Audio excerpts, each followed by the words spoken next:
Start. Good morning, children. Once again, happy to see you. Yesterday, in previous class, we have completed Himalayas and I given a little bit of homework and also you done very well.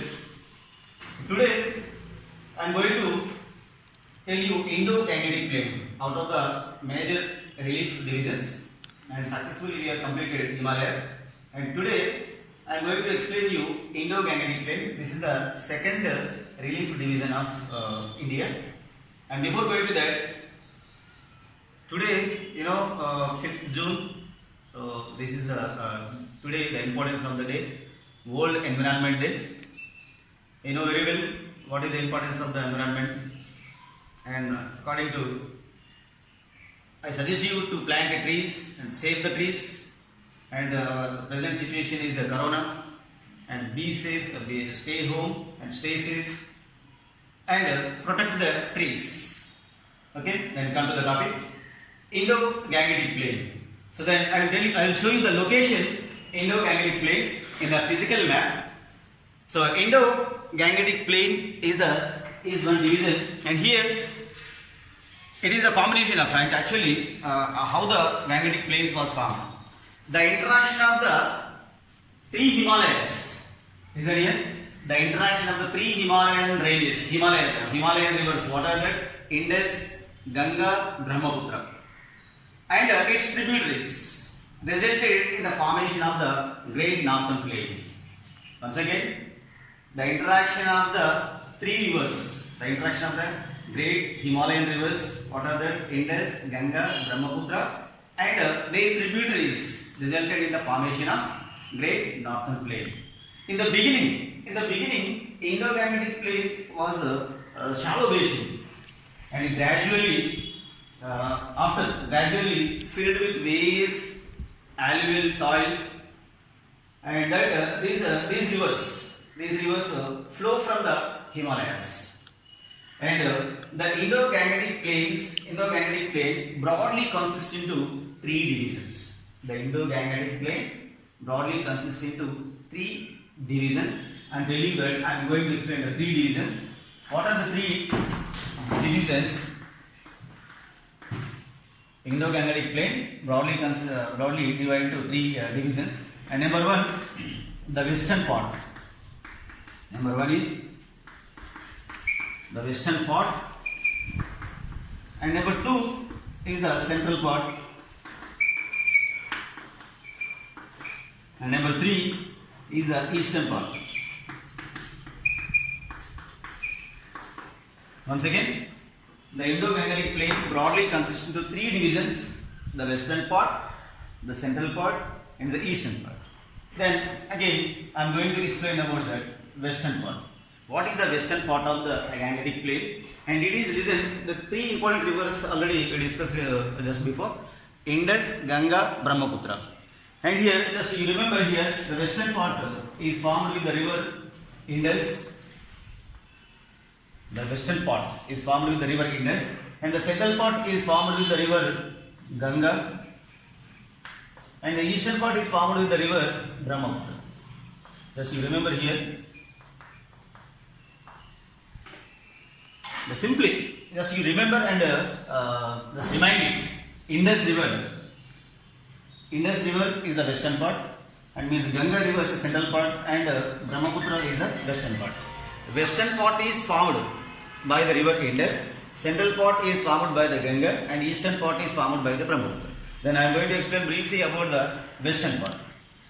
The western part was formed by the Indus, by the river Indus and its tributaries.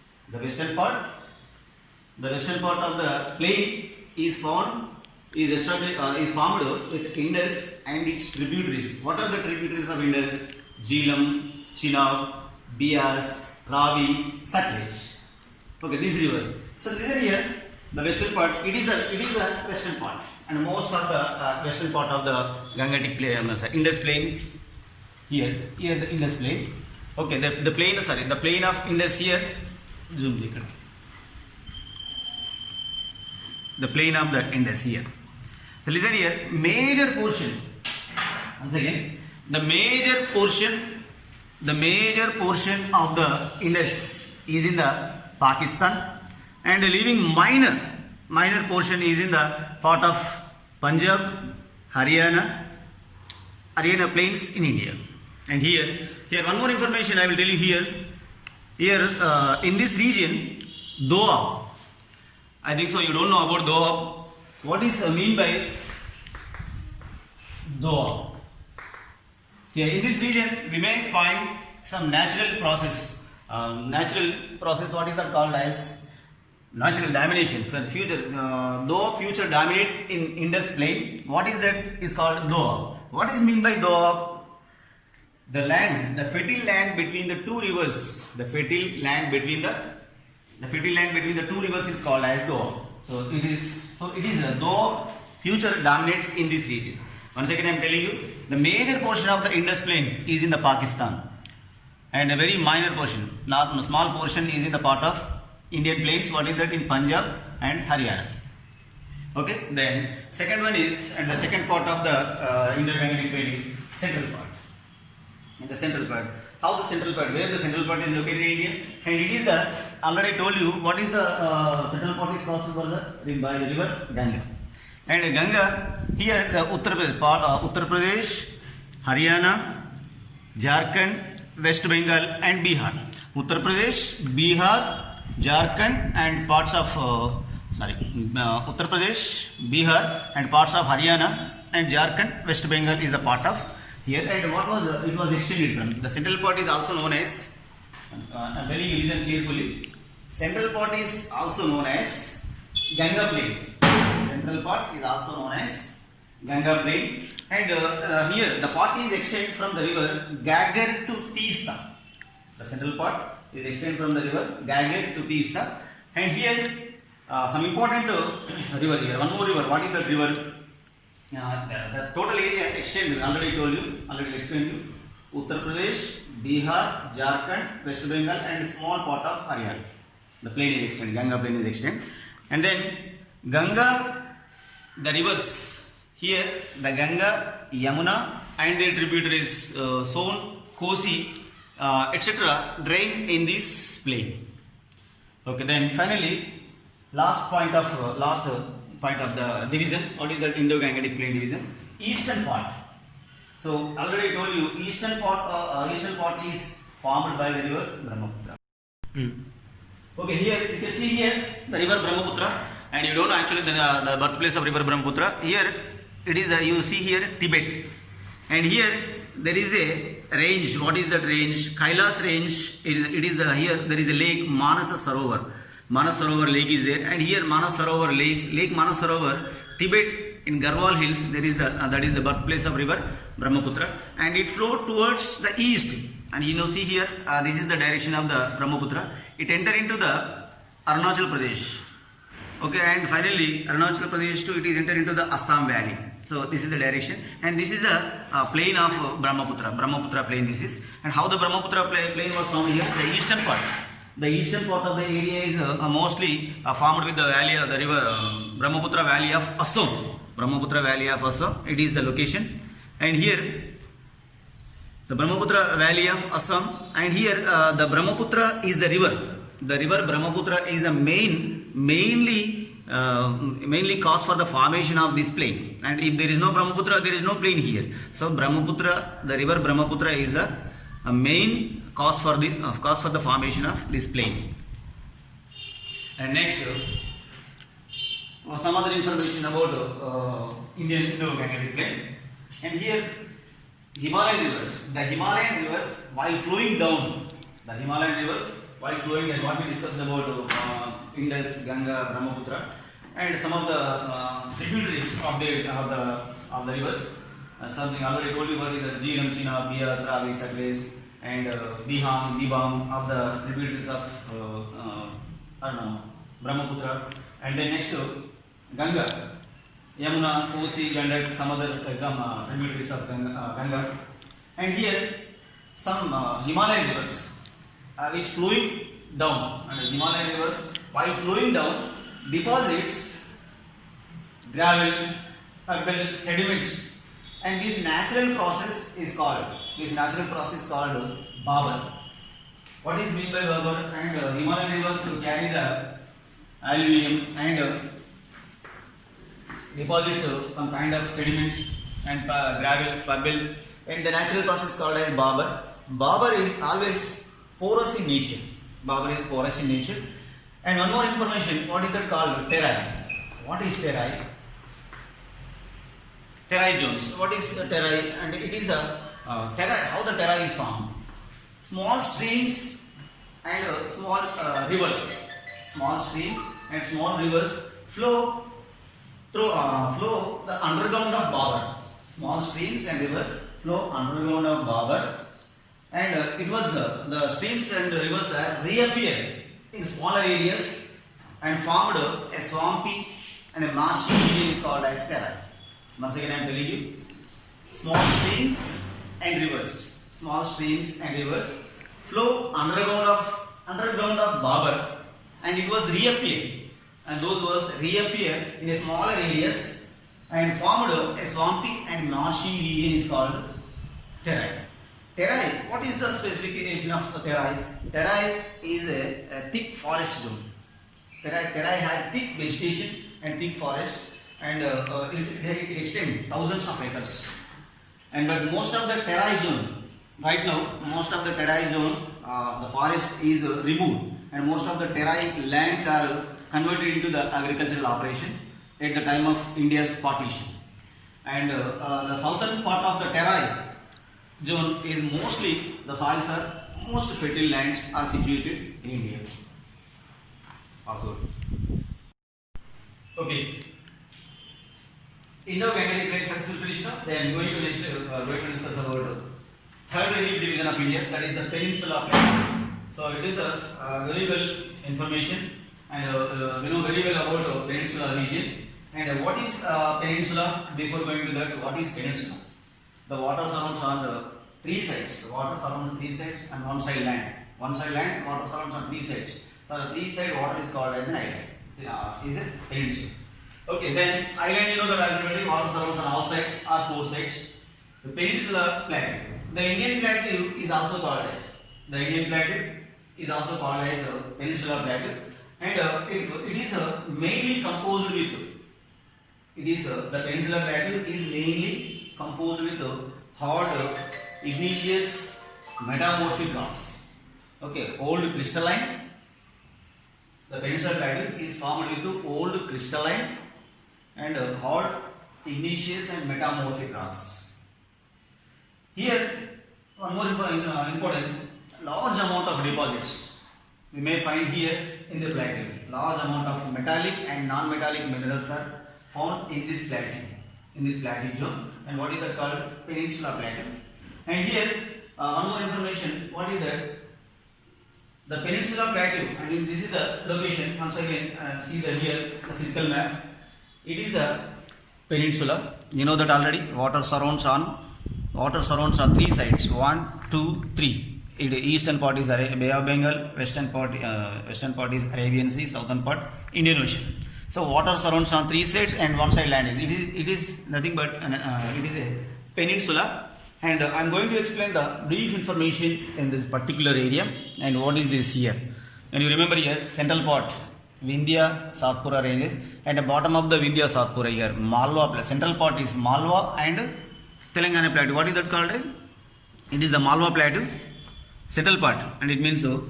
Indo-Gangetic Plain also, the Peninsula Plateau is also broadly considered two divisions. That is central part. Central part. What was present in the central part? Malwa Plateau and Deccan Plateau. Malwa Plateau and Deccan Plateau. And towards the east of the Malwa, what is that? Chota Nagpur Plateau. Towards the east of the Malwa, Chota Nagpur Plateau. And bottom, the triangle shape of that, what is that? Mahadev Hills and Garhwal Hills and Maikal Range. Here the triangle shape. And what is this? You know that very well important to plateau. That is Telangana Plateau. It is also called as Deccan Plateau. So here this is the structure of the peninsula region. And you know already Eastern Ghats, Western Ghats extended east and western edges respectively. What is that? See here, it is a west side, western part is formed with Western Ghats, and east side is formed with Eastern Ghats. But the difference between the Eastern and Western Ghats is Western Ghats are even and very parallel, but with a few passes. But Eastern Ghats are not even, and it has huge passes. And Western Ghats are also known as Sahyadris. And the extension of here, Western Ghats are extended from north Gujarat, some part of Gujarat here. See once here the location from mostly here Daman and these areas, and Satpura. What is that? These ranges, Vindhya, Satpura ranges, the bottom of the Satpura to mostly here Tamil Nadu, Nilgiri Hills. Here Nilgiri Hills are there, and up to here Western Ghats. Western Ghats extended from the west, north to south, Satpura, bottom of the Satpura to Nilgiri Hills. Okay, here, and then Eastern Ghats. Eastern Ghats are extended from Odisha to Nilgiri Hills. Okay, Western Ghats are extended from Odisha, Mahanadi. Here Mahanadi to Nilgiri Hills. And Eastern Ghats and Western Ghats joined at Nilgiri Hills. You know very well about Nilgiri Hills. Already I told you. Nilgiri Hills. It is the location of Tamil Nadu. And here one more information at this time only. What is that? And one of the important tourist spot, one of the tourist place located here, what is that called as Ooty, and it is a new name. Udagamandalam is located here, and the highest peak in Ooty is Dodabetta, and already I showing here Dodabetta is the highest peak in Nilgiri Hills, and the height of the Dodabetta is 2637. And okay, it is the year.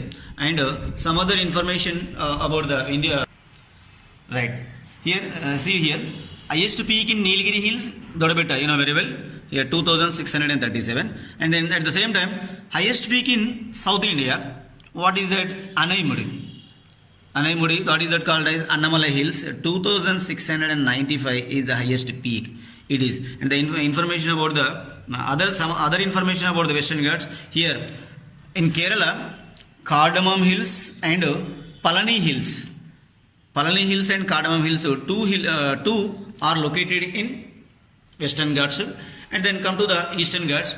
And highest peak in Eastern Ghats is Aramakonda, that is in Andhra Pradesh. And of course, in some textbooks, Mahendragiri also mentioned. Here Mahendragiri. Okay, new textbook, in some of the new textbook, what was mentioned here? Aramakonda is mentioned. Of course, Mahendragiri is replaced with Aramakonda, that is 1680 meters.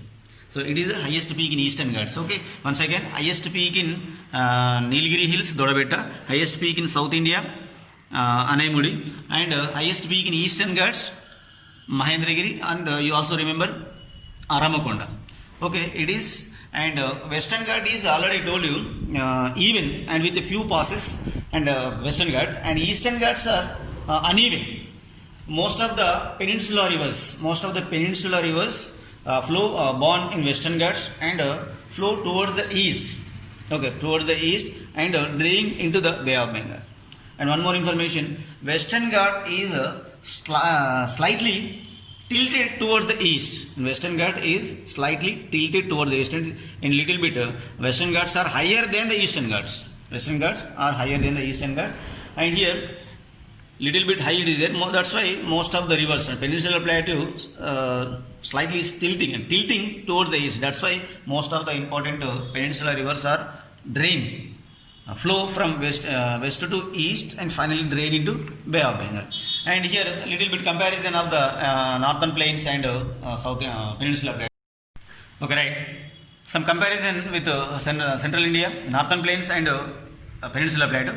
Northern plains, already we discussed. There is the region is always wet, and because of the Himalayan rivers. So there is a perennial rivers flow through the northern plain. But here there is no perennial river in here. There is no perennial rivers in South India, and the region is dry. The region is dry, and the scarcity of water in some places in South India, and some other information about that. here Western Ghats and Eastern Ghats.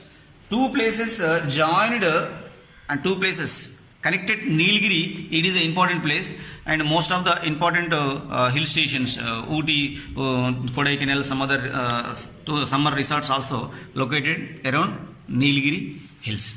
Okay, then here some other information I am telling you, and we will discuss information about the rivers in later topic. But mostly, finally, I am concluding you. Almost all the rivers flowing from west to east to west to east, and finally drain into Bay of Bengal. But only you know that very well about Narmada and Tapati. Narmada and Tapati, these two rivers flow from east to west and drain into Bay of Bengal. You know already that is the reason for that. These two rivers flow through the Rift Valley and in between Vindhya and Satpura ranges. So these ranges are caused for the flowing opposite direction of these two rivers. Okay, thank you. We will discuss coastal plains, deserts, islands in the previous topic, and after completion of this topic, next class I am going to complete coastal plains, desert and islands. And after completion of this, and I am going to explain clear information, clear map pointing, which are helpful to the 10th class map pointing. Physical map, India's physical, and also as well as political map also I will explain you. Okay, thank you students. Have a great day, and I will send you homework after some time and finish and send it to me.